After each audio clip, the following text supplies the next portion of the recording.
Welcome to the Louisiana Purchase Lewis and Clark Expedition Webquest, Part 7. Before we begin with this final step, let's quickly review what we've learned so far. In Step 1, we learned about Thomas Jefferson and the background of him before he became president. In Step 2, we looked at the events leading up to the Louisiana Purchase. Step 3 was reactions that people had to the Louisiana Purchase. Step 4, Louisiana Purchase and the Corps of Discovery. Step 5, we were introduced to Sacagawea. And in Step 6, we took a look at the Corps of Discovery and the things that they learned. In this final step, we're going to be focusing in on the trails that lead west. How was Sacagawea involved in the conclusion of the Lewis and Clark expedition? As the group traveled westward, Lewis and Clark knew that they would meet up with the Shoshones somewhere near the Rocky Mountains. Drawing closer, they began to see signs of Native American life and of horses, but they did not see actual Shoshones. They began to get discouraged. Then, something amazing happened. A team of 3 men had been sent ahead of the main group. They came back with exciting news. They had finally encountered Shoshone Indians. The men asked Sacagawea to speak with the group's leader and translate for the explorers. As soon as the chief began to speak, I recognized that voice right away.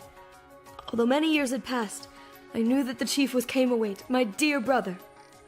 We were overcome with joy to see each other again. Even the men in our group had tears in their eyes at our happiness.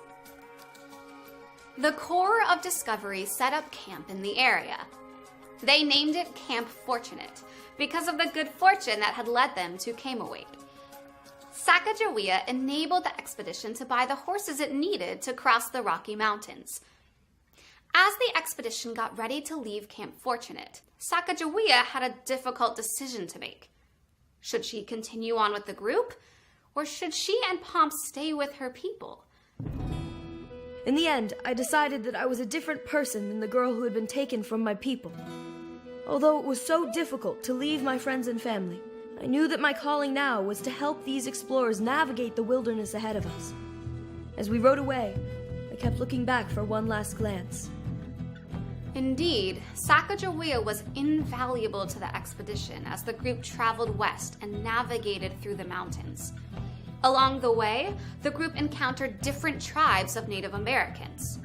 Many of the Native Americans had never seen white men before.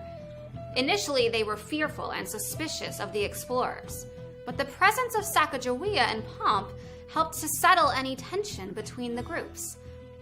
By November 1805, the group had reached the Pacific. As winter was fast approaching, the group needed to decide where to build a camp. Like all the other members of the Corps, Sacagawea was allowed a vote in the decision. This was important because women in the United States did not have the right to vote until 1920. Sacagawea wasn't afraid to have her voice heard. After the election, the group built Fort Clatsop, which is near present-day Astoria, Oregon. They lived at the camp during the winter of 1805 to 1806. One day, men from the group came back to camp with news that a whale had washed ashore. The group was excited. Whale oil and blubber could be used for food. Clark and a group of 11 men made plans to travel to the beach to retrieve the whale blubber. Sacagawea was furious that she hadn't even been asked to go. After all, she had yet to see the Pacific Ocean up close. Sacagawea confronted Clark. I had traveled a long way to see the great waters, and now that monstrous fish was also to be seen. How could they not permit me to see either? In the end, Clark allowed Sacagawea to make the 35-mile trek to see the whale.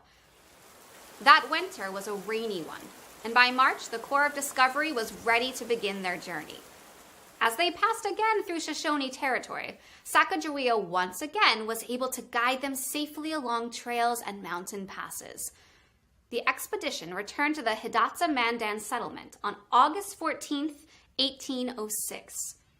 Before the Corps left the villages, Charbonneau was given $500.33 in wages and 320 acres of land for the 16-month journey.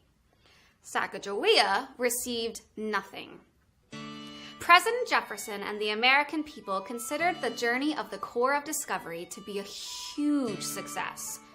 Along the way, Lewis and Clark, with the help of Sacagawea, found over 300 species of plants and animals that had never been seen by settlers.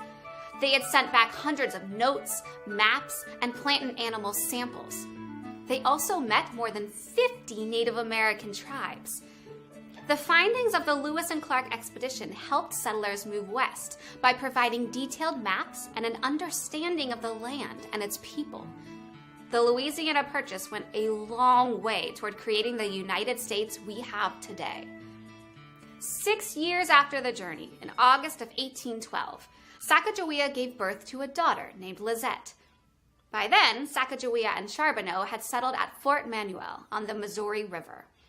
After Lizette's birth, Sacagawea became seriously ill and died at the fort in late December of 1812.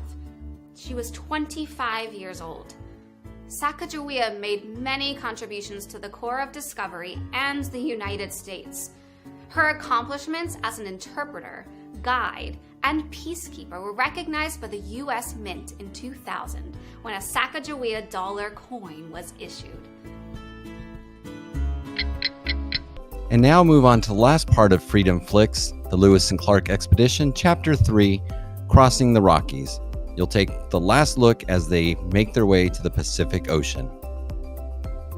And once you finish that reading, move on to the last check for understanding and your final formative follow-up. Good luck, everybody.